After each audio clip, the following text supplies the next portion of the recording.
So a lot of progress has been made on the additional space for drying, which is just gonna exponentially increase our drying capacity. So this entire room will be drying space.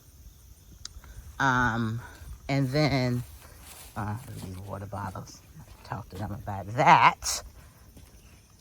But that will be drying space. And then the former room that was used for drying space right here, that's gonna be storage, and we're upgrading to, we're gonna put a mini split in here so that we are able to keep that room cool in a way that ensures that we